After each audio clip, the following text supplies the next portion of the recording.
Olá, meus amores! E aí, como é que vocês estão? Prazer estar aqui de novo com vocês mais uma vez. E a aula da gente hoje é sobre herança sexual, é aula de genética e o papo da gente é o padrão XY, que é encontrado em muitos animais, em que o homem e a mulher, o macho e a fêmea, apresentam um par de cromossomos que é um par, portanto, específico para determinar características do macho ou da fêmea. Portanto, o macho, neste padrão XY, ele é a entidade biológica, né, o organismo que apresenta um par de cromossomos que tem uma diferença. É um par que não é homólogo, porque é um par formado por cromossomos distintos. Ao passo que a fêmea apresenta um par sexual com cromossomos de mesmo tipo. Então, por exemplo, no padrão XY, o homem ele é heterogamético. Vamos usar a espécie humana como modelo que facilita, né? Mas você pode, claro, expandir isso para machos de mamíferos ou de qualquer espécie animal que tenha esse padrão. Vamos lá. O homem, ele é XY, ou seja, ele tem um cromossomo X e o outro cromossomo é totalmente diferente. É o tal do Y. Então, esse par sexual no homem, nós chamamos, portanto, de par heterólogo, porque não é de todo homólogo. Então, eu esquematizei para vocês aqui o cromossomo X, perceba como ele é maior, e o cromossomo Y pequenininho. Tá vendo? O cromossomo Y é bem menor do que o cromossomo X. Na mulher, como a fêmea é XX, ela tem dois cromossomos de tamanho similar. Tá vendo? Esta representação esquemática que nós sempre fazemos, que o aluno vê que um X é grande e o outro Y é pequenininho, ou o XX tem mesmo tamanho, é baseado na foto do cariótipo. Ou seja, eu estou observando os cromossomos na metáfase, que é aquela fase da mitose. Então, deixa eu explicar direito. Quando eu olho os cromossomos, no momento da metáfase, então nós falamos assim, ó, núcleo metafásico, ou então cromossomos metafásicos, o que é que eu estou observando? Que o par sexual do homem é um cromossomo maior e um menor, e o da mulher são dois iguais. Agora, quando eu observo esses mesmos, que são moléculas de DNA, né? Quando eu observo estas moléculas fora da mitose, na interfase, ó, a célula não está se dividindo, ela não compactou o material genético, eu percebo que a cromatina X ela é bem maior do que a Y. Normal, você já esperava isso, já que você viu que o Y aqui é menor. Porém, na fêmea, acontece algo bem diferente, presta bem atenção. Ora, quando eu olho na metáfase, a mulher tem os dois X do mesmo tamanho. Quando eu olho na interfase, não. Um X dela está bem relaxado, bem grandão, tá vendo? E o outro está bem emboladinho. Ou seja, para compensar o total de genes entre homem e mulher, porque se assim não fosse, a mulher teria mais genes do que o homem, já que o X é maior, a mulher teria mais genes. Para compensar a dosagem de genes em homens e mulheres, para equiparar, o que acontece? Um cromossomo X da mulher continua grande, ou seja, uma fita de DNA continua bem alongada, enquanto que o outro se compactou. Ou seja, um dos dois X da mulher fica menor. É 70% compactado. Aí você pode pensar, opa, então um X da mulher é inteiro e o outro X da mulher só funciona 30%? Sim, apenas isso. E é exatamente este tamanho de 30% desse outro X, que é um tamanho equivalente ao Y. Moral da história, na interfase os genes estão ativos, entendeu? Os genes estão trabalhando, estão sendo lidos, estão funcionando. Então a mulher tem um X menor, ele é reduzido também, ele se enrola, né? Ele é compactado para que ela tenha, neste X aqui, a mesma quantidade de genes ativos que o homem tem no Y. Pronto? Essa é a ideia. Então, dessa forma, a gente percebe que a organização estrutural dessas moléculas apresenta algo bem particular no caso da mulher. Então, quando eu olho no microscópio o núcleo feminino, na intérfase, eu percebo que esse outro X, ele fica muito escuro, muito condensado, bem nítido ao microscópio. Coisa que não acontece com o Y do homem. Mas por que, já que o Y e o X estão do mesmo tamanho, se apresentam do mesmo tamanho, por que na mulher ele fica mais escuro? Porque o X da mulher, como maior, ele foi enrolado para ficar menor. Então, na técnica usada com os corantes para poder visualizar essa cromatina no microscópio, esta cromatina da mulher, né, esse outro que a mulher tem XX, né? Um desses dois X na cromatina fica muito escuro. E aí, portanto, a gente chama de corpúsculo de Barr ou cromatina sexual. Vai anotando aí. Esse outro X da mulher que se compacta, quando observado na intérfase ao microscópio, se chama corpúsculo de Barr ou cromatina sexual. É uma informação da parte estrutural para você. Tá vendo? Olha, agora nós vamos para os casos clássicos da herança sexual.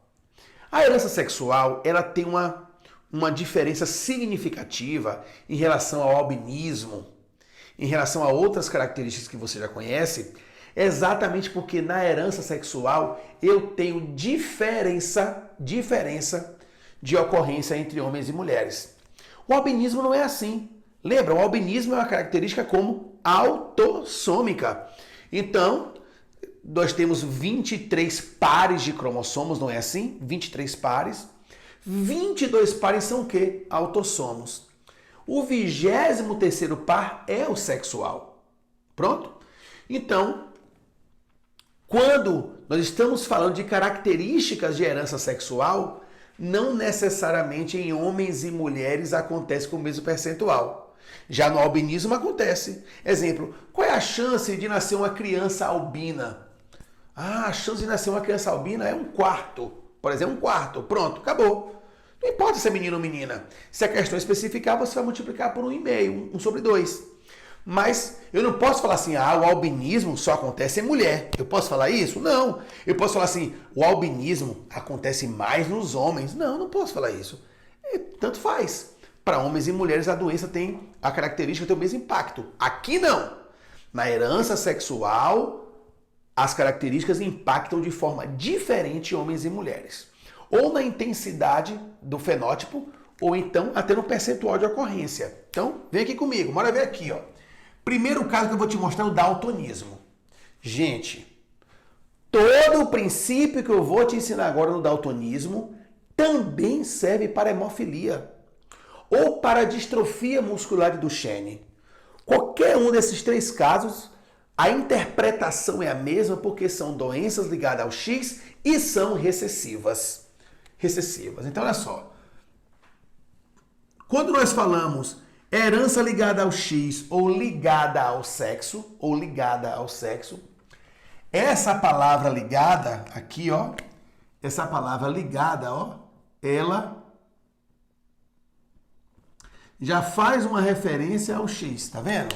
Ligada ao sexo ou ligada ao X é sinônimo, tá bom? Então, olha só. O daltonismo é uma herança recessiva. Então, a mulher pode ser XDzão, porque a mulher é XX, não é isso que aprendemos? A mulher pode ser heterozigota, Dzão, Dzinho, olha aqui. Ou a mulher pode ser homozigota recessiva, Dzinho, Dzinho. Então, eu coloco o X do cromossomo X e como expoente coloco lá o gene, Dzão, Dzinho e tal. Uma mulher que é Dzão, Dzão, ela é normal, ela não tem daltonismo. Daltonismo é aquela cegueira, né, para cores. A pessoa pode, inclusive, confundir o vermelho com o verde e assim vai. Uma mulher Dzão, Dzinho, gente, ela é normal. Ela não é daltônica, não. Mas ela é considerada o quê? Normal portadora. Por que ela é normal portadora, gente? Porque ela carrega o alelo do daltonismo. Ela não é daltônica, mas ela carrega o alelo do daltonismo. Se a mulher for Dzinho, ela é afetada. Então ela é daltônica. Então existem 3 genótipos possíveis para a mulher. Homozigota dominante, heterozigota, homozigota recessiva. Imagino que não tenha muita novidade para você até aí. O homem vai ser diferente. Por quê? Porque o homem é MS, ou ele é Dzão ou ele é Dzinho. Já que esse par sexual XY não é homólogo. Não é homólogo. Então não tem homem Dzão para o daltonismo. Ou ele é Dzão ou ele é Dzinho. Ele é monogênese para esta característica. Se ele é Dzão Y, ele é normal. Se ele é Dzinho, XDzinho Y, ele é o que? Afetado. Eu só tenho 2 genótipos possíveis para o homem. Então, se o homem ou ele é, ou ele não é, ou ele é ou ele não é, eu te falo, ó, cara, tem 50% de chance entre os genótipos para o homem ser, portanto, daltônico. Tem 50% de chance aqui. Ó, tá vendo? Tem 50% de chance. A mulher tem 3 genótipos possíveis nas mulheres. Só um desses 3 genótipos confere à mulher a condição de daltônica. Então, para a mulher ser afetada, é 33% de possibilidade. Moral da história, eu posso agora afirmar o seguinte, que existem mais homens daltônicos no mundo do que mulheres daltônicas. Eu posso te afirmar que existe uma probabilidade maior de nascer homens daltônicos do que mulheres daltônicas. Está vendo o diferencial? Herança sexual, grande característica desse assunto. O que eu tenho aqui embaixo? Uma genealogia, não é uma família, como a gente fala, uma árvore de família e tal. Esse homem é normal, não tem o daltonismo, essa mulher também não tem. Mas tiveram um filho daltônico, um filho normal e uma menina normal. Então vamos interpretar isso aqui. Como esse homem ele é normal, tu já sabe que ele é XDzão o quê? Y. E essa mulher, ela não é daltônica, ela é normal, então ela é XDzão. Tá vendo? Esse menino é o quê? Afetado, né? Então ele é X, Dzinho, Y. Quem passou o Dzinho para ele? A mamãe. Então essa mulher ela é o quê? Portadora. Esse Dzinho da mãe passou para esse filho. O menino nasceu daltônico. Porque do pai ele só herda o quê? Só herda o Y. Tá vendo? Já esse menino de cá nasceu saudável por quê? Porque a mamãe mandou para ele o Dzão. A mamãe mandou para ele o Dzão. Uau! A mãe passou o daltonismo para um filho e passou a normalidade para o outro filho. Essa menina aqui, ela é X, Dzão, porque nós já sabemos aqui que ela é normal, mas não dá para saber o outro X não. Por quê? Porque ela tanto pode ter herdado o Dzinho da mãe ou o Dzão da mãe. Do pai ela herdou o Dzão, né? Não tem jeito. Todo pai manda um X para sua filha. Por isso que as meninas nascem XX. Pai manda X, mãe manda X. Então essa menina, na verdade, ela tem 50% de chance de ser Dzão e 50% de chance de ser Dzinho. Qual é a moral da história? Me diga aí. Quando é que vai nascer uma menina daltônica aqui? Nunca. Nunca vai nascer uma menina daltônica. Porque o pai é o quê? Normal. Entenderam? Os meninos nasceram daltônicos ou normais graças a quem? Graças à mãe. É o pai que passa daltonismo para os meninos? Nunca. Nunca.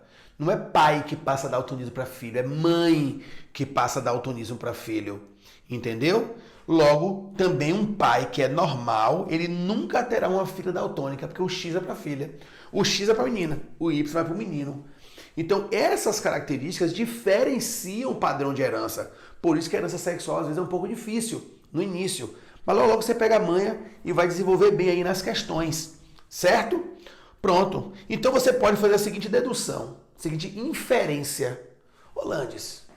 Então, quer dizer que uma menina daltônica é porque o pai dela é daltônico? Com certeza. Toda menina daltônica, obrigatoriamente o pai dela tem que ser daltônico. Para ela herdar um Dzinho do pai, né? E um Dzinho pode vir da mãe dela, a mãe dela sendo daltônica ou não. Pronto? Esse padrão, esse modelo estrutural, você vai encontrar também em hemofilia ou então na distrofia de Duchenne. No caso do daltonismo, é aquela cegueira para cores. A hemofilia é dificuldade em coagulação sanguínea. Faltam fatores de coagulação, então o sangue da pessoa, as plaquetas, né, ao exercer o seu papel, não tem muita agilidade, então demora para coagular. Isso é hemofilia. E a distrofia muscular de Duchenne é uma espécie de enfraquecimento dos músculos, tá? Olha, agora vamos aqui para a herança restrita ao sexo. O que é uma herança restrita ao sexo? Quando eu falo que é restrita ao sexo, acabou. Estou falando do Y, entendeu? Fica fácil. Então o Y, ele não é um cromossomo que tem lá tantos genes que sofreram mutação, que tem tal doença, não tem muito isso. Porque o gene, o Y, ele é um cromossomo muito conservado. Porque na genética nós falamos assim, poxa, o Y é um cromossomo muito conservado, ou seja, os genes que estão ali praticamente não mudam ao longo do tempo. Entendeu? Existem porções, né, sequências de DNA do Y que podem se mudar, mas não são genes, então não influencia no fenótipo. Entendem? Um gene muito famoso do cromossomo Y é o gene SRY. Vou botar aqui de vermelhão para poder te chamar bem a atenção aqui, ó. SRY. É o nome de um gene super característico que determina a formação das gônadas masculinas. Então é um gene da masculinidade, no sentido de formar o menino, o órgão sexual do menino. Então olha só, olha essa família aqui, ó. Esse rapaz casou com essa mãe, ele tem lá uma sequência genética do Y dele, do Y. Esse filho dele herdou o mesmo Y dele, né? Porque o pai sempre passa o Y para o filho. É por isso que nascem os meninos. Ou o espermatozoide vai com X, ou o espermatozoide vai com Y. Se o espermatozoide vai com X, fecundou, nasce uma menininha. Se o espermatozoide que está com Y fecundar o óvulo, nasce um menino. É o homem que determina o sexo da criança. Então, olha só. Esse pai tem aqui o Y dele lá, com a sequência dele da genética. O filho dele herdou. Agora, e a filha dele não. Óbvio que a filha dele não herdou o Y. Agora, olha só. Ele tem 2 netos. Ele tem 2 netos aqui. Qual é o neto que vai ter a sequência gênica de Y daquele patriarca ali? Só esse neto aqui. Por quê? Porque este neto é filho do filho. Esse neto é filho da filha. Então, o Y desse garotinho aqui, o Y desse rapazinho, vai ser do avô paterno dele. Então, para ficar de azul, para simbolizar para você, eu vou fazer aqui, ó, o pai desse rapaz. Tá vendo? Vou fazer assim uma espiral, só vai ficar um pouco diferente. Então, o sogro dessa moça, né? Então, o filho dela, ou seja, o neto desse cara aqui, ó, vai ter características gênicas, ó, do avô paterno dele. Então, herança restrita ao sexo é muito fácil. Porque o Y sempre vai para o filho, para o neto, sempre para o filho do filho do filho do filho do filho, sempre, entendeu? Se um homem, por exemplo, tem 2 filhas, pronto. Essa informação genética do Y dele encerrou ali. Porque não tem como perpetuar para os garotos, entendeu? Não tem como perpetuar para as meninas. Então, obviamente, nos netos não terá o Y desse patriarca. Agora, se o cara tem um filho, a coisa continua. Agora, o que é uma influência... O que é uma herança influenciada pelo sexo? São características, são fenótipos de genes que nem estão no Y, nem estão no X. Então, X e Y não tem nada a ver com o que eu vou falar aqui agora. X e Y não são responsáveis por essas características.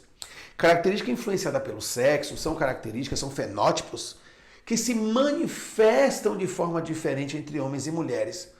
Porém, os genes estão nos cromossomos autossomos e não no X e Y.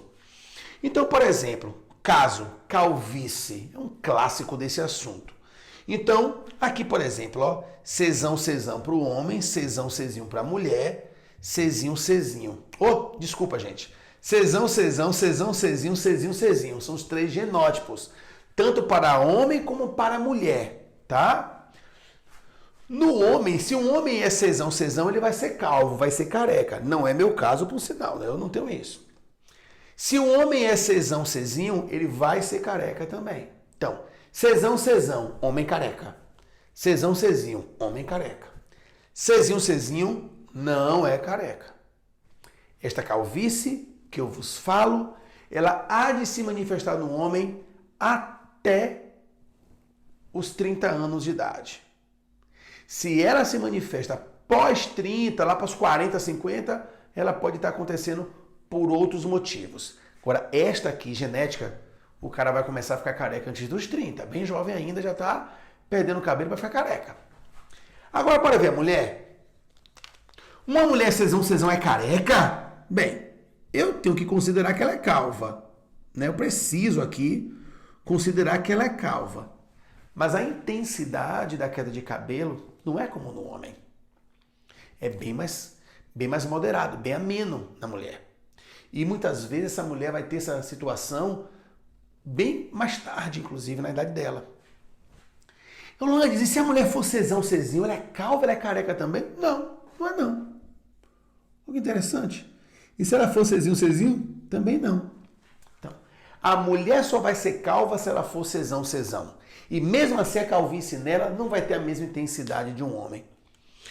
Logo, no heterozigoto, gente, vem comigo.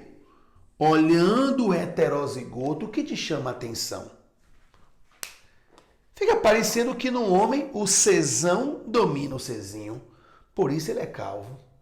E da mulher é como se o cezinho dominasse o cesão. Uau, que estranho. O recessivo está vencendo ali, está se manifestando, está se expressando. Por quê? Porque o ambiente hormonal do corpo do homem e da mulher é diferente. Tá vendo? Então a mulher não tem a mesma dosagem hormonal de testosterona que o homem tem. Logo, lá na mulher, o cezinho tem comportamento dominante. Na mulher, o alelo recessivo tem manifestação de caráter dominante. É ele que está mandando na parada, ele que está se expressando, o cesão não está. Então, tá vendo como a herança sexual tem esses esquemas de se manifestar de forma diferente? Pronto, isso é fácil para você identificar a situação. Pronto? Agora eu vou te falar de uma curiosidade. Bora voltar para cá? Vamos falar de coisas curiosas e intrigantes. Lembra que eu te falei que um X da mulher na intérfase fica, né?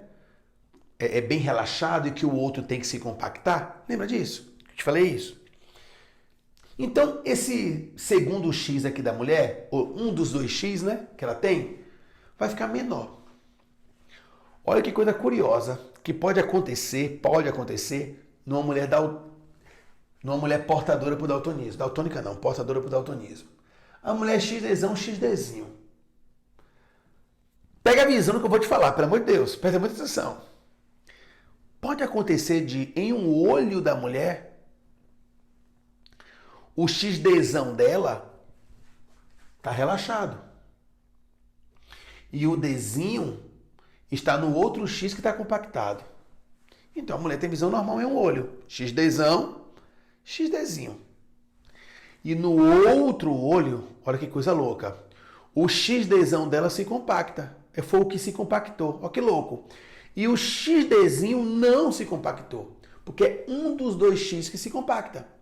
Então, como isso pode acontecer de maneira aleatória, olha que louco. A mulher pode ter um olho normal para o daltonismo e o outro olho daltônico. Porque aconteceu uma compactação diferencial nos X da mulher. Olha que louco, hein? Ela fecha um olho, meu Deus, sou daltônica. Vai no olho, eu sou normal. Algo mais ou menos assim. É claro que a visão é unifocal, né? É uma visão só que se forma e esse daltonismo vai ser bem fraco na mulher, neste caso. Mas enfim, tá aí, fechou o assunto. Obrigado pela atenção de vocês. Lembra de se inscrever no canal, lembra de compartilhar e de dar aquele like, porque tio Landinho precisa. Tá bom, bebê? Um beijo e até a próxima. Valeu!